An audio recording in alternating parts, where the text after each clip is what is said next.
नमस्कार विद्यार्थी मित्रांनो, आजचा आपला टॉपिक आहे solution of differential equation. So differential इक्वेशनचं सोल्युशन म्हणजे काय? The value of dependent variable which satisfies given differential equation is called its solution. Otherwise सुद्धा सोल्युशनची जनरल डेफिनेशन आहे. Value of variable which satisfies the equation is called solution of the equation. तसंच differential equation मध्ये आहे. आता differential equation मध्ये जर derivative dy by dx असेल तर त्याच्यात डिपेंडंट व्हेरिएबल y आहे आणि इंडिपेंडंट व्हेरिएबल आहे x. मग y ची इन टर्म्स ऑफ x असलेली अशी व्हॅल्यू जी दिलेलं डिफरन्शियल इक्वेशन सॅटिस्फाय करेल त्याला त्या इक्वेशनचं सोल्युशन असं म्हणणार. आता आपल्याला माहिती आहे की डिफरन्शियल इक्वेशन सॉल्व्ह करायचं असेल तर डेरिव्हेटिव्ह रिमूव्ह करायला पाहिजे. डेरिव्हेटिव्ह रिमूव्ह करायचं असेल तर आपल्याला घ्यायला पाहिजे इंटिग्रेशन. मग आपण इंटिग्रेशन जर घेतलं तर जितक्या वेळेला आपण इंटिग्रेशन घेऊ तितके आर्बिट्ररी कॉन्स्टंट्स त्याच्यामध्ये येत जातात. लक्षात आलं? म्हणजे डिफरन्शियल इक्वेशनच्या सोल्युशन मध्ये असतात आर्बिट्ररी कॉन्स्टंट्स. ठीक आहे. मग असे किती आर्बिट्ररी कॉन्स्टंट डिफरन्शियल इक्वेशनच्या सोल्युशन मध्ये असतात? त्याचं काही रूल आहे का? तर मित्रांनो, ही गोष्ट लक्षात ठेवा की डिफरन्शियल इक्वेशनची जेवढी ऑर्डर आहे एक्झॅक्टली तेवढेच आर्बिट्ररी कॉन्स्टंट्स सोल्युशन मध्ये अलाउड असतात. So number of arbitrary constants is always equal to order of the differential equation. ही एक गोष्ट कायम लक्षात ठेवायची. Order equal to number of arbitrary constants. ठीक आहे. मग असं जे सोल्युशन मिळते की ज्याच्यामध्ये आर्बिट्ररी कॉन्स्टंट्स आहेत त्याला जनरल सोल्युशन म्हणायचं. म्हणजे डिफरन्शियल इक्वेशनचं जे काय सोल्युशन आहे त्याला जनरल सोल्युशन आपण म्हणणार. आता आर्बिट्ररी कॉन्स्टंट हा आर्बिट्ररी असल्यामुळं त्या कॉन्स्टंटच्या जागी तुम्ही पाहिजे ते नंबर पुट करू शकता. आणि म्हणून जरी हे जनरल सोल्युशन दिसायला सिंगल एक्सप्रेशन असलं तरी ते single expression infinitely many solutions represent करतं. कारण आर्बिट्ररी कॉन्स्टंटच्या व्हॅल्यूज तुम्ही बदलत गेला की तुम्हाला वेगवेगळे सोल्युशन्स त्याच्यामध्ये मिळतात. लक्षात आलं? पण जर समजा आता जनरल सोल्युशन तुमच्याकडे आहे आणि त्या जनरल सोल्युशन मध्ये जो आर्बिट्ररी कॉन्स्टंट्स आहे त्या आर्बिट्ररी कॉन्स्टंटला वेगवेगळे नंबर तुम्ही असाइन केले तर जे सोल्युशन मिळतंय त्याला पर्टिक्युलर सोल्युशन म्हणायचं. सो पर्टिक्युलर सोल्युशन कुठलं आहे? Which is obtained by giving particular values which is obtained by assigning particular values to arbitrary constants. So general solution मध्ये इन्फायनाइटली मेनी सोल्युशन्स असतात. पर्टिक्युलर सोल्युशन हे unique असते. बघा, सोल्युशनचे दोन टाइप आहेत. General solution, solution of differential equation containing arbitrary constants is a general solution. आणि मग particular solution, solution obtained by giving particular values to arbitrary constants is called particular solution. आणि एक सगळ्यात महत्वाची गोष्ट काय लक्षात ठेवायची आहे जी इथे लिहिलेली नाहीये, number of arbitrary constants in a solution is always equal to order of the differential equation. आता आपण युनिव्हर्सिटीच्या एक्झाम मध्ये विचारलेला एक एमसीक्यू घेऊया जो बऱ्याचदा विचारलेला आहे. मे 2005, मे 2018. A solution obtained by giving particular values to arbitrary constants is called option A particular solution, option B singular solution, option C general solution and option D particular integral. Okay, तर of course याचा answer काय आहे? Option A particular, option A particular solution. ठीक आहे.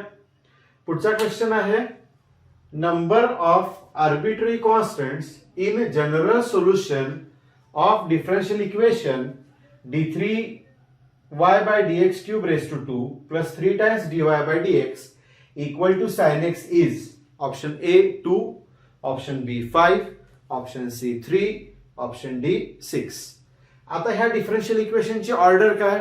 Order म्हणजे order of highest order derivative involved in the equation. मग इथं highest order derivative कुठली आहे? थर्ड ऑर्डर आहे. म्हणजे या पूर्ण डिफरन्शियल इक्वेशनची ऑर्डर 3 आहे. आणि आता असं आपण बघितलंय की डिफरन्शियल इक्वेशनची ऑर्डर जेवढी आहे एक्झॅक्टली तेवढेच आर्बिट्ररी कॉन्स्टंट जनरल सोल्युशन मध्ये असतात. सो इथं आर्बिट्ररी कॉन्स्टंट्स किती येणार आहे? 3. डिफरन्शियल इक्वेशनचे मेन दोन पार्ट्स होतात, मेन दोन टाइप्स आहेत. सगळे डिफरन्शियल इक्वेशन दोन पार्ट्समध्ये क्लासिफाय करता येतात. पहिला पार्ट आहे ऑर्डिनरी डिफरन्शियल इक्वेशन, म्हणजे 12वी मध्ये जे आपण बघितले आणि आता जे आपण बघतोय ते ऑर्डिनरी डिफरन्शियल इक्वेशन. आणि दुसरे आहेत partial differential equation. Partial differential equation दोन्हीमध्ये काय फरक आहे, तर ऑर्डिनरी डिफरन्शियल इक्वेशन मध्ये एक डिपेंडंट व्हेरिएबल असतो आणि एकच इंडिपेंडंट व्हेरिएबल असतो, आणि मग त्या डिपेंडंट व्हेरिएबलच्या with respect to independent variable घेतलेल्या डेरिव्हेटिव्ह त्या इक्वेशन मध्ये असतात. जसं इथं डिपेंडंट व्हेरिएबल y आहे, इंडिपेंडंट व्हेरिएबल आहे x, आणि मग dy by dx d2y by dx square ह्या डेरिव्हेटिव्ह त्याच्या इथे इन्व्हॉल्व आहेत. तुम्हाला आठवत असेल 12वी मध्ये ही जी डेरिव्हेटिव्ह आपण घेतली त्याला ऑर्डिनरी डेरिव्हेटिव्ह म्हटलेलं आहे बघा. सो ज्या इक्वेशन मध्ये एकच डिपेंडंट व्हेरिएबल आणि एकच इंडिपेंडंट व्हेरिएबल असतो आणि जिथं ऑर्डिनरी डेरिव्हेटिव्ह असतात त्याला ऑर्डिनरी डिफरन्शियल इक्वेशन म्हणायचं. ज्या इक्वेशन मध्ये एक डिपेंडंट व्हेरिएबल आहे पण एकापेक्षा जास्ती इंडिपेंडंट व्हेरिएबल्स आहेत, more than one independent variable, आणि मग अशा वेळेला आपण बघितलंय जी डेरिव्हेटिव्ह आपण घेतो त्याला पार्शल डेरिव्हेटिव्ह म्हणतो बघा. मग ज्या इक्वेशन मध्ये पार्शल डेरिव्हेटिव्ह असतात त्याला पार्शल डिफरन्शियल इक्वेशन म्हणायचं. जसं इथं तुम्ही एक्झाम्पल मध्ये बघा, डिपेंडंट व्हेरिएबल झेड आहे पण इंडिपेंडंट व्हेरिएबल्स एक्स आणि वाय असे दोन इंडिपेंडंट व्हेरिएबल्स आहेत, आणि मग इथं ही partial derivative of Z with respect to Y आहे, ही second order partial derivative of Z with respect to X आहे. मग ह्या पार्शल डेरिव्हेटिव्ह ह्या इक्वेशन मध्ये आहेत. सो हे पार्शल डिफरन्शियल इक्वेशन आहे. ह्या दोन डिफरन्शियल इक्वेशनच्या मेन ब्रांच आहेत, ऑर्डिनरी डिफरन्शियल इक्वेशन आणि पार्शल डिफरन्शियल इक्वेशन. आपल्या सिलेबसमध्ये दोन्ही प्रकारचे डिफरन्शियल इक्वेशन्स आपल्याला थोडे थोडे शिकायचे आहेत. आता आपल्या सिलेबसमध्ये जे ऑर्डिनरी डिफरन्शियल इक्वेशन्स आहेत त्याच्यामधला पहिला प्रकार आहे first order first degree differential equations. 12वीच्या वर्गात सुद्धा आपण ह्याच प्रकारचे डिफरन्शियल इक्वेशन्स शिकलेले आहोत. आता ऑर्डर 1 असल्यामुळं फर्स्ट ऑर्डर 1 असल्यामुळे याच्यामध्ये फक्त डेरिव्हेटिव्ह फर्स्ट ऑर्डरचीच येते, ती म्हणजे dy बाय dx, आणि शिवाय फर्स्ट डिग्री आहे म्हणजे डिग्री सुद्धा 1 आहे, म्हणजे ही जी डेरिव्हेटिव्हची टर्म आहे dy बाय dx त्याची पॉवर नेहमी 1च असणार आहे, त्याच्यापेक्षा जास्ती होऊ शकत नाही. मग समजा ऑर्डर 1 झाली म्हणजे dy बाय dx आहे, पण dy बाय dx ची पॉवर 1 पेक्षा जास्ती झाली तर मग त्याला first order higher degree differential equations म्हणणार आहे, जे नंतर आपण बघायचे आहेत. सो सध्या first order first degree differential equations हे कसे दिसणार आहेत तर बघा, dy बाय dx ही एक आणि एकच फक्त डेरिव्हेटिव्हची टर्म येणार आहे, आणि मग उरलेलं काय आहे तर एक्स आणि वाय मधलं काहीतरी function. For example dy by dx is equal to e raise to x into Y, एकच डेरिव्हेटिव्ह, बाकी फंक्शन ऑफ एक्स वाय आहे. किंवा असं पण असू शकतं dy by dx plus 3y equal to sine X. इथे जर हा 3y राईट हँड साइडला घेतला तर या फंक्शनचा आणि ह्या डेरिव्हेटिव्हचा फॉर्म मिळतो बघा, dy by dx is equal to हे राईटला घेतलं तर साइन एक्स मायनस 3y असं लिहिता येते. किंवा नेहमीच dy बाय dx असेल असं नाही, कधी कधी या फॉर्म मध्ये पण इक्वेशन असू शकते. याच्यामध्ये हा जो डिफरन्शियल कोएफिशियंट आहे dy आणि dx हे दोन्ही सेपरेट केलेत अल्जेब्राइक मेथडनी. म्हणजे कसं, तुम्ही असं म्हणा की इथं दोन्ही साईडला dx न मल्टिप्लाय केलं तर हे dy इथंच राहिला आणि dx राईट हँड साईडला येईल. म्हणजे हे इक्वेशन कसं लिहिता येईल आपल्याला, dy इथंच राहिला आणि dx राईटला घेतला, e raise to x into Y dx असे लिहिता येईल. समजलं? सो अल्जेब्राइक मेथडनी हे dy आणि dx डिटॅच करणार, सेपरेट करणार आणि left to right to left असं ट्रान्सफॉर्मेशन आपण करणार, आणि मग अशा फॉर्म मध्ये सुद्धा हे इक्वेशन आपल्याला मिळू शकते. So first order first degree differential इक्वेशनचा जनरल फॉर्म काय आहे, dy by dx is equal to f of x y. That's it, एवढं लक्षात ठेवायचं. आता first order first degree differential equation सोडवायच्या 3 मेथड्स आपण 12वी मध्ये शिकलो, variable separable, reducible to variable separable आणि होमोजिनियस. ह्या वर्षी होमोजिनियस डिफरन्शियल इक्वेशन्स आहेत ते वेगळे, ते हायर ऑर्डर आहेत. ह्याच्यामध्ये जो होमोजिनियस डिफरन्शियल इक्वेशन होता 12वी मध्ये तो कुठला होता, फर्स्ट ऑर्डर फर्स्ट डिग्री, हे लक्षात घ्या. ठीक आहे. मग ह्या 3 मेथड्स पैकी व्हेरिएबल सेपरेबल मेथड ही खूप बेसिक आणि सर्वात महत्वाची मेथड आहे. त्याच्यामुळं व्हेरिएबल सेपरेबल मेथड थोडी आपण डिस्कस करणार आहे. त्या मेथडवरती एक्झाममध्ये युनिव्हर्सिटीच्या विचारलेले एमसीक्यूज काय आहेत ते आपण घेणार आणि मग ह्या वर्षीच्या सिलेबसमध्ये जे एक्झॅक्ट, लिनियर आणि बर्नॉलिस डिफरन्शियल इक्वेशन्स आहेत त्याचं डिस्कशन आपण करणार आहे. आता आपण बघणार आहे variable separable method for solution of first order first degree differential equations.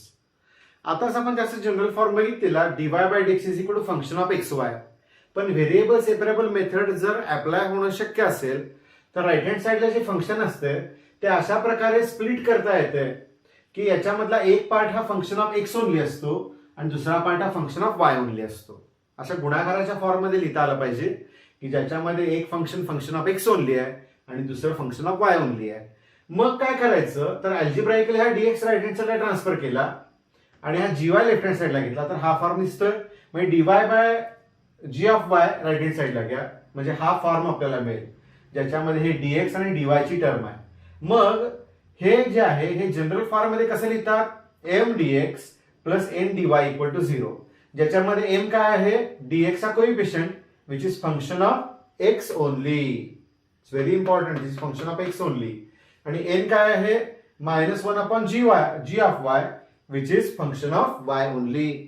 So simply coefficient of dx is function of x only and coefficient of dy is function of y only. Such equation is of the type variable separable method or variable separable type. आणि मग याचं solution कसं मिळणार? Simply या form मध्ये लिहून झाल्यावर तुम्ही इंटिग्रेशन घ्या, तुम्हाला सोल्युशन मिळेल. फॉर एक्झाम्पल समजा एक एक्झाम्पल आपण घेऊया dy by dx is equal to sine X into Y असं हे इक्वेशन आहे. मग इथं आता आपण बघितलं त्याप्रमाणे डीवाय अपॉन मी वाय लेफ्टला घेतो, साइन एक्स आहे तिथंच ठेवला आणि हे डीएक्स इकडे घेतले. आता अगदीच काही या फॉर्म मध्ये लिहून सोडवायला पाहिजे असं नाही आहे. तुम्ही आहे या परिस्थितीमध्ये सुद्धा इंटिग्रेशन घेऊ शकता. दोन्ही साईडचे इंटिग्रेशन घेतलं तर डीवाय अपॉन वाय म्हणजे 1 अपॉन वायचं इंटिग्रेशन येईल log of Y, sine x integration minus cos x आणि इंटिग्रेशन घेतलंय म्हणून आर्बिट्ररी कॉन्स्टंट सी. इथे डिफरन्शियल इक्वेशनची ऑर्डर 1 आहे, फर्स्ट ऑर्डर डिफरन्शियल इक्वेशन आहे. सो एक्झॅक्टली एकच आर्बिट्ररी कॉन्स्टंट आपण यात इंट्रोड्यूस करू शकतो. लेफ्ट हँड साईडला आपण इंटिग्रेशन घेतलेलं आहे, राईट हँड साईडला पण इंटिग्रेशन घेतलंय. दोन जागी दोन इंटिग्रेशन घेतलेत म्हणून दोन आर्बिट्ररी कॉन्स्टंट नाही घ्यायचे तर एकच घ्यायचा. तुम्हाला चॉईस काय आहे तो कॉन्स्टंट तुम्ही इकडं किंवा इकडं कुठेही घेऊ शकता, हा चॉईस तुम्हाला आहे. हा आर्बिट्ररी कॉन्स्टंट असल्यामुळे तुम्ही सी लिहू शकता, सी स्क्वेअर लिहू शकता, रूट सी लिहू शकता, 1 अपॉन सी लिहू शकता, लॉग सी लिहू शकता. असं सी वेगवेगळ्या फॉर्म मध्ये लिहून हे जे सोल्युशन आहे हे थोडंसं सिम्प्लिफाय करायचा आपण प्रयत्न आपण करू शकतो. सो डिफरन्शियल इक्वेशन्स मधली सर्वात सोपी आणि सर्वात बेसिक मेथड आहे आणि 12वी मधल्या ज्या मेथड्स आहेत त्यातली ही मेथड मी पुन्हा तुम्हाला सांगितल्याचं कारण एकमेव आहे, ती म्हणजे जवळजवळ सगळीकडे ही मेथड वारंवार आपल्याला वापरायची आहे, लक्षात घ्या. एमसीक्यू बघा मे 2016च्या एक्झाम मध्ये विचारलेलं आहे. An equation which involves only one independent variable and differential coefficients with respect to it. Differential coefficients म्हणजे derivatives with respect to it is called dot dot dot differential equation. Options आहेत partial, total, ordinary आणि simultaneous. मित्रांनो हे सगळ्या प्रकारचे differential equations तुम्ही शिकणार आहे. ओके, पैकी इथं आता ह्या क्वेश्चनचा आन्सर काय आहे, एकच इंडिपेंडेंट व्हेरिएबल आहे आणि त्यामुळे हे आहे ऑर्डिनरी डिफरन्शियल इक्वेशन. एकापेक्षा जास्ती इंडिपेंडेंट व्हेरिएबल झाले तर पार्शियल डिफरन्शियल इक्वेशन. सध्या ते ऑर्डिनरी डिफरन्शियल इक्वेशन आहे.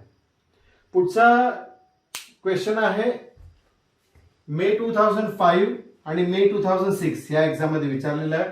The equation M dx plus N dy equal to 0 where M is function of x only and N is function of Y only is called. Option A homogeneous differential equation, option B exact differential equation, option C variable separable and option D linear differential equation. इथं सगळ्यात जास्ती confusion जर याचं कशासोबत होत असेल तर exact बरोबर, कारण एक्झॅक्ट डिफरन्शियल इक्वेशनची डेफिनेशन नंतर आपण बघणार आहे, त्याच्यामध्ये सुरुवातच या इक्वेशन पासून होते, पण काही अटी लागू आहेत लक्षात घ्या एक्झॅक्ट मध्ये. सध्या इथं महत्वाची गोष्ट काय आहे तर याच्यासोबत दिलेली माहिती, M is function of x only, dx हा coefficient function of x only आहे, N is function of Y only, म्हणजे डीवाय चा coefficient function of Y only आहे, आणि त्याच्यामुळे हा टाइप कुठला आहे, variable separable. So C is the answer. पुढचा एमसीक्यू बघा. An equation which involves two independent variable and differential coefficients with respect to it is called ... differential equation. Options are partial, total, ordinary and simultaneous.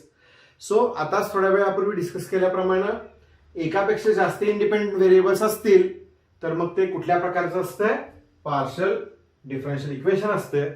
हेच answer is option A. पुढचा question आहे simple सोल्युशनचा question आहे. November 2004 and May 2005 च्या exams मध्ये विचारलेला question आहे हा. The solution of differential equation X D X plus Y D Y equal to 0 is. आता ऑलरेडी तुम्ही बघितलं तर डीएक्स हा कोएफिशिएंट फंक्शन ऑफ एक्स आहे, डीवाय चा कोएफिशिएंट फंक्शन ऑफ वाय आहे. तर दोन्ही साइडचं इंटिग्रेशन घेतलं तर integration of X D X integration of Y D Y, right hand साइडला झिरोचं इंटिग्रेशन आर्बिट्री कॉन्स्टंट आहे. आता एक्स इंटिग्रेशन येते एक्स स्क्वेअर बाय 2, वायचं वाय स्क्वेअर बाय 2, मग आर्बिट्री कॉन्स्टंट सी च्या ऐवजी सी बाय 2 घ्या. अशा ऍडजस्टमेंट आर्बिट्री कॉन्स्टंट मध्ये केल्या तरी चालतात. आणि मग दोन्ही साइड्सला 2 न मल्टिप्लाय केल्यानंतर इथं फक्त एक्स स्क्वेअर उरेल, इथं फक्त वाय स्क्वेअर उरेल, इथं फक्त सी उरेल. हेच answer is option C. Solution is X square plus Y square equal to C. पुढचा एमसीक्यू आहे November 2005. The solution of dx upon X plus dy upon Y equal to 0 is. इथं सुद्धा बघा dx चा coefficient 1 upon x आहे which is function of x only, dy चा coefficient 1 upon y आहे which is function of y only.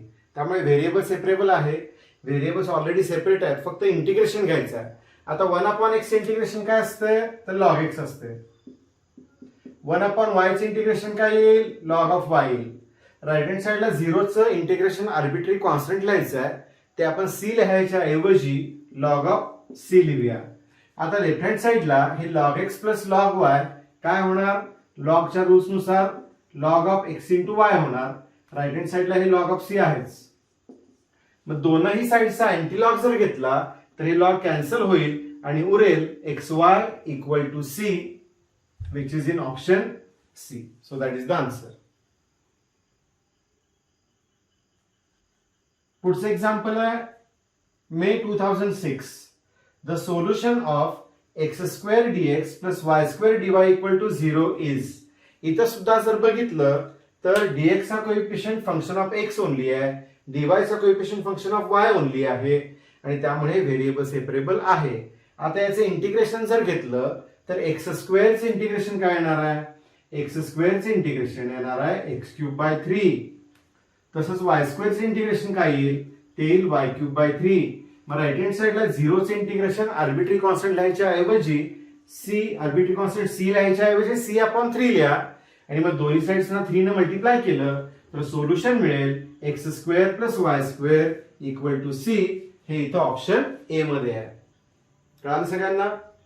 पुढचं जे example आहे ज्याच्यामध्ये